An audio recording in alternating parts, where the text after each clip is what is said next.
क्योंकि इंडिया क्या करता है, इंडिया सबको ऑफर कर रहा है कि आओ आके तुम जो है वो इन्वेस्ट करो हमारे पास, ठीक है, जिसमें 800 जर्मन आए हुए हैं भाई, 800 जर्मन इंडिया के अंदर। सो आप इमेजिन कर लें, India is to big. Bhole Shankar की बड़ी कृपा है, हमारे साथ ये सब बहुत कम होता है। तुम्हारे साथ रोज होता है, या पश्तून खैबर पख्तूनख्वा में तुम्हारे फौजियों के साथ जब उनकी लड़ाई होगी तो उसके बाद वो एक खास चीज के साथ फुटबॉल खेलते हैं। हम जब देखते हैं G20 को, हम कहते हैं हमने G20 का हिस्सा बनना है।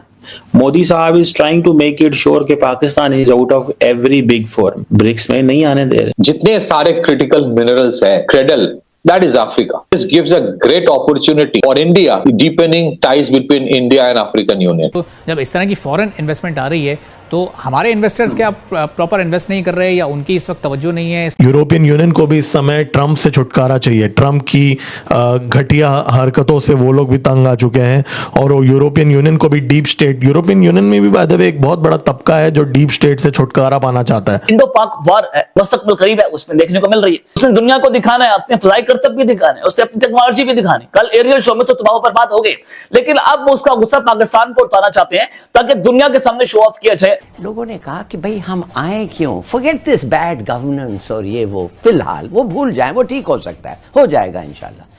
कहता है तुम्हारा रिकॉर्ड देखो तुम, so that is a very important thing. India चाहता है कि पाकिस्तान की टॉप मिलिट्री लीडरशिप हेडक्वार्टर्स हैं हमारे, फील्ड मार्शल को टारगेट करने की बातें करता है कि हमने अब की बार टॉप मिलिट्री लीडरशिप पाकिस्तान की उसको टारगेट करना है। हम ISI के हेडक्वार्टर को टारगेट करेंगे, हम GHQ को टारगेट करेंगे।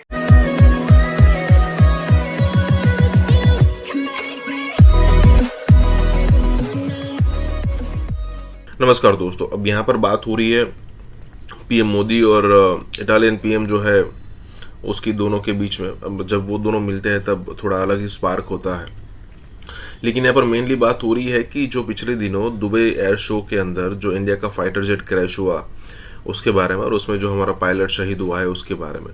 अब मेजर आर्या का कहना ये है इसमें कि मतलब कई सारे पाकिस्तानी होते हैं ना जो देखते नहीं है कि किस टाइप की चीज़ का जश्न मनाना चाहिए या जिसको सेलिब्रेट करना चाहिए। एक बेसिक चीज़ें होती है ये सारी, तो उनको लगता है कि भाई उसमें भी उन्होंने यहाँ पर मजाक बनाने की कोशिश की थी। अब देखिए वो हमारा खुद का फाइटर जेट था, ठीक है, अगर हम कुछ करते हुए उसमें अगर वो ब्लास्ट हो गया तो ठीक है, हमारा उतना नुकसान तो है, स्पेशली जब पायलट की जब जान जाती है तब, लेकिन हम कुछ अपना कर रहे थे, तो ये चीज़ आगे जाके हमें इंस्पायर ही करने वाली है।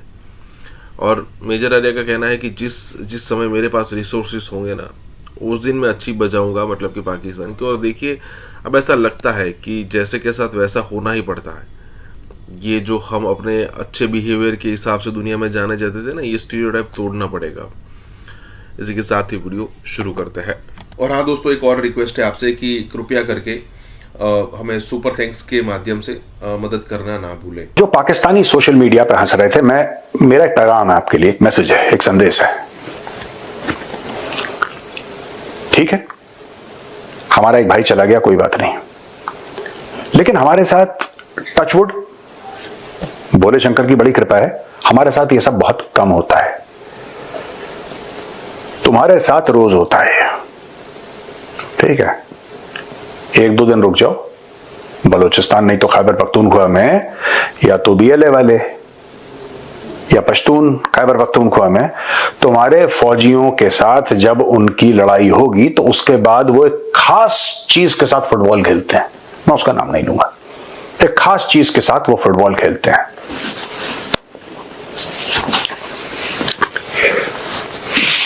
तब हम हंसेंगे। मेरे में और बाकी लोगों में एक फर्क है। मैंने ये रियलाइज कर लिया है कि you cannot be decent, you cannot be civilised and you cannot be a gentleman while dealing with Pakistan. इनकी खाल उतार के उसकी जब तक जैकेट नहीं बनाओगे, मतलब मुझे ऐसा लगता है जिनने लाहौर नहीं देखा प्रोड्यूसर वो जमिया ही नहीं। जितना अच्छे से मतलब आप स्टडी करवाते हो पाकिस्तान को, स्टडी नहीं कर पाता। स्टडी देखो, मैं स्टडी के मामले में जो मेरे सीनियर है ना फौज में, जो मेरे सीनियर है उनकी स्टडी के सामने तो मैं बच्चा हूं, ठीक है। इशू माइंडसेट का है। जहां पाकिस्तान है, मुझे मर्यादा नहीं रोकती। मैं किसी भी हद पे जाके कुछ भी करके नुकसान पहुंचाने की कोशिश करता रहूंगा। ठीक, ये अच्छा है, ये बुरा है, ये लीगल नहीं है, ये लीगल है, बैरियर ये अच्छा नहीं, पाकिस्तान के साथ कोई बैरियर नहीं है। और जो लोग बैरियर, मैं उनकी भी इज्जत करता हूं, जो लोग कहते हैं कि इसमें बैरियर होने चाहिए, मैं उनकी भी इज्जत करता हूं, लेकिन मैं उनकी बात नहीं समझ पाता। आई रिस्पेक्ट देयर ओपिनियन, मेरे सीनियर हैं और कई लोग मेरे साथ के हैं, लेकिन मैं उसमें बिलीव नहीं करता। पाकिस्तान के साथ छल, भेद, ठीक है, अभी आपने बताना कि उनके लेवल पे आना पड़ेगा। उनके लेवल से 10 गुना नीचे जाके देखो। बात यह है ना, मेरे पास जिस दिन रिसोर्सेज हो गए, मैं आपको बड़ी जिम्मेदारी के साथ ऑन रिकॉर्ड बोल रहा हूं, जिस दिन मेरे पास रिसोर्सेज हो गए, मैं 25 करोड़ की पाकिस्तानी आवाम को नाक से लकीरें खिंचवाऊंगा। इनको पता नहीं लगेगा इनके पापा कहां से गए और कहां चले गए, इनको पता ही नहीं है। अभी तक तो मेरे इन्होंने पुतले जलाए हैं पाकिस्तान में, ठीक है, मुझे रिसोर्सेज नहीं है मेरे पास। जिस दिन मेरे पास रिसोर्सेज हो गए, 90 दिन के अंदर, महादेव की सौगंध, 90 दिन के अंदर नोएडा में बैठे बैठे चीखें सुनाई देंगी क्या हो गया वहां पर। मोदी साहब के साथ कोई तस्वीर इसलिए भी उतरवाते हैं कि उन्हें पता है कि जब वो अपने सोशल मीडिया पर ये डालेंगे तो उनको कितने ज्यादा सब्सक्राइबर्स मिलेंगे। तो हमारा तो ख्याल ये कि कोई एक ऐसा मौका निकाला जाए कि हम भी मोदी साहब के साथ खड़े होकर कहीं पर कोई पिक्चर बनवा लें और अपने यूट्यूब पर डाल दें, ताकि हमारे भी कोई 1 मिलियन सब्सक्राइबर्स यूट्यूब पर हो जाए, कोई थोड़ा जा फायदा हो जाए, कोई हमें हमारी इनकम में भी फायदा हो जाए और पॉपुलैरिटी में भी इजाफा हो जाए। तो देखिए, जॉर्जिया मेलोनी, हो सकता है कि उनका ये ख्याल ना होता हो भी सकता है कि उनका ये ख्याल हो, क्योंकि उन्होंने पहले जब वायरल हुई थी ना उनकी सेल्फी, तो उन्होंने जो किया था वो मतलब जब पोस्ट की थी तो बड़े उनके वो बढ़े थे, लेकिन अब उन्होंने ये तस्वीर पोस्ट की। अब देखिए, उन्होंने और कोई तस्वीर पोस्ट नहीं की, लेकिन ये वाली, अच्छा, अब इस तस्वीर में उनका जरा आप जेस्चर देखिएगा। जॉर्जिया मेलोनी इसमें शरारती अंदाज में हंस रही हैं, मुस्कुरा रही हैं, जबकि नरेंद्र मोदी साहब इसमें कुछ शाय नजर आ रहे हैं, शर्मा रहे हैं। आप देखिए, मोदी साहब जॉर्जिया मेलोनी की तरफ देख तक नहीं रहे, आप देखिए वो उनकी तरफ देख तक नहीं रहे, जबकि वो उनकी तरफ देखकर बाकायदा शर्मा रही है। अच्छा, इसकी एक और वजह, उन्हें ये पता है कि लोग इसके ऊपर कितना इसको वायरल करते हैं, दोनों की ये जो तस्वीरें हैं इस पे, और बहुत इसको जो है एक इंटरेस्टिंगली दिया जाता है। शायद इस वजह से भी मेलोनी को भी ये पता है और मोदी साहब भी ये जानते हैं, लेकिन वो जरा थोड़ा शाय रहते हैं, इसमें तो बहुत ही ज्यादा नजर आ रहे हैं। उन्होंने जो मुसाफा है, यानी कि जो हैंडशेक है, बड़ा कस के किया मोदी साहब ने, लेकिन वो शर्मा रहे हैं और मेलोनी जो है वो शरारत से हंस रही है।